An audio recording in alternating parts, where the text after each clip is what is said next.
Russia is engaged in a prolonged and resource-intensive war in Ukraine, and this conflict demands an immense share of the nation's financial, human, political capital. The Kremlin has oriented the entire state apparatus toward achieving its military objectives, creating a wartime economy and society.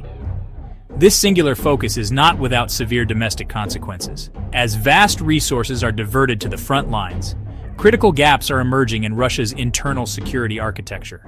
Vulnerabilities once managed or suppressed are now surfacing. The central idea is straightforward. The war's pressure is degrading Russia's ability to police itself and maintain stability at home. The state's attention is almost entirely consumed by the conflict, framed as an existential struggle. That tunnel vision leads to neglect of other pressing security matters, regional extremism. My research, particularly a paper I published on September 23, 2024 through the Royal United Services Institute, highlights this growing problem. The core argument is that Russia's preoccupation with the war in Ukraine has created significant blind spots in its domestic security apparatus. The Kremlin has dedicated an overwhelming amount of its attention and resources to portraying Ukraine as the principal enemy. This intense focus has diverted the state's gaze away from long-standing and emerging threats within its own territory. Consequently, this has led to uneven and widening gaps in Russia's capacity to handle domestic security challenges, most notably terrorism, regional instability, which are now festering. In a September 25th interview with Times Radio, I elaborated on this point. There is no more vivid and tragic illustration of Russia's internal security failures than the terrorist attack on the Crocus City Hall. On a Friday evening, the venue was set for a sold-out rock concert, a scene of anticipation that would soon become one of national horror. This horrific event took place on March 22, 2024. The timing was significant, occurring just days after Vladimir Putin secured his fifth presidential term, an election built on the promise of stability. The attack would violently shatter that carefully constructed facade. Shortly before the band Picnic was due on stage, 4 assailants in combat gear arrived and began a methodical assault. They opened fire in the lobby before moving into the main auditorium, which held over 6,000 concert-goers. Eyewitness accounts describe scenes of absolute panic as the attackers fired indiscriminately into the terrified crowd, turning aisles into escape routes and seats into barricades. The assault was swift, brutal, and ruthlessly efficient. Beyond the gunfire, the attackers used incendiary devices to set the venue ablaze. The fire spread with terrifying speed, engulfing the auditorium and releasing thick, toxic smoke. For many trapped inside, the fire and smoke inhalation became a greater threat than the bullets.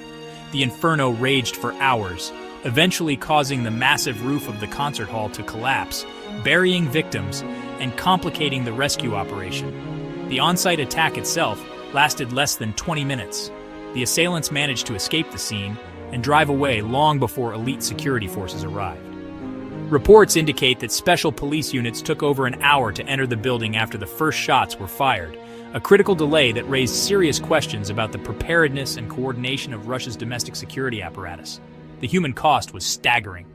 As emergency services finally gained control of the scene, the true scale of the massacre was revealed. Official figures confirmed that at least 149 people lost their lives, with hundreds more injured. The victims suffered from a horrific combination of gunshot wounds, severe burns, and smoke inhalation. They were ordinary people, parents, children, friends, whose lives were cut short in an act of mass violence. In the immediate aftermath, the Islamic State's affiliate in Afghanistan, known as ISIS-K, claimed responsibility. The group released a statement through its Amaq news agency and later published graphic body cam footage from the attackers, providing chilling confirmation of their involvement. ISIS-K had previously threatened Russia, citing its military intervention in Syria and historical grievances in Muslim-majority regions like Chechnya. Despite this direct and credible claim, the Kremlin's response was one of deflection. Russian officials, including President Putin, quickly pivoted to suggesting, without evidence, a Ukrainian link to the attack. This narrative, blaming an external enemy rather than acknowledging a domestic security failure, served to distract the public and rally support for the ongoing war in Ukraine. What makes the Crocus City Hall tragedy even more alarming is the mounting evidence that it was not an unavoidable act of terror, but a preventable catastrophe. The attack did not occur in an intelligence vacuum. In fact, the weeks leading up to it were filled with specific, credible warnings. On March 7th, the United States issued a public alert to its citizens in Moscow and, crucially, shared specific intelligence directly with Russian security services. This wasn't a vague advisory. It was part of a long-standing, if tense, international protocol known as the duty to warn, where nations share information on imminent threats to civilian life, regardless of political rivalries. The intelligence reportedly pointed to a potential attack on a large gathering, like a concert. This wasn't an isolated message from an adversary. A similar detailed warning came from Iran, a key regional partner for Moscow. Tehran's intelligence, reportedly gathered from interrogations of arrested ISIS members, also pointed to a significant operation being planned inside Russia. Receiving corroborating intelligence from both a rival and an ally should have triggered the highest level of alarm. Instead, the response was dismissal. Just days before the attack, Vladimir Putin publicly denounced the American warnings as outright blackmail and an attempt to intimidate and destabilize our society. This political rhetoric effectively shut down the possibility of a robust security response. Standard procedure would have involved visibly hardening soft targets like concert halls and transportation hubs. Instead, a critical window of opportunity was lost. This failure wasn't just a misjudgment. It points to a systemic dysfunction within Russia's security apparatus.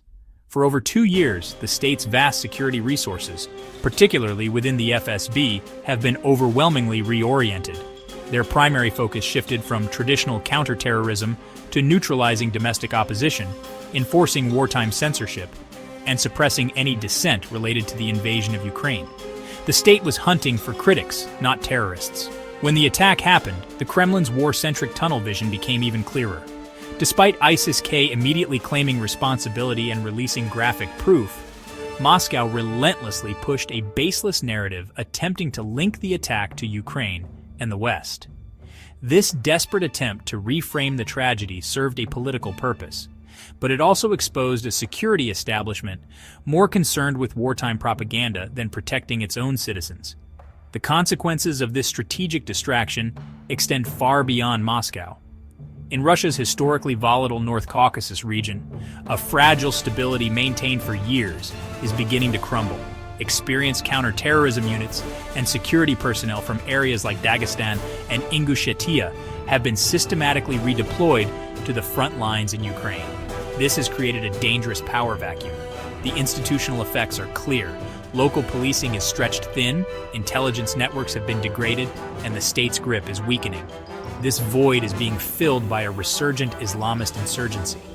Recent coordinated attacks on synagogues, churches, and police posts in Dagestan are not isolated incidents.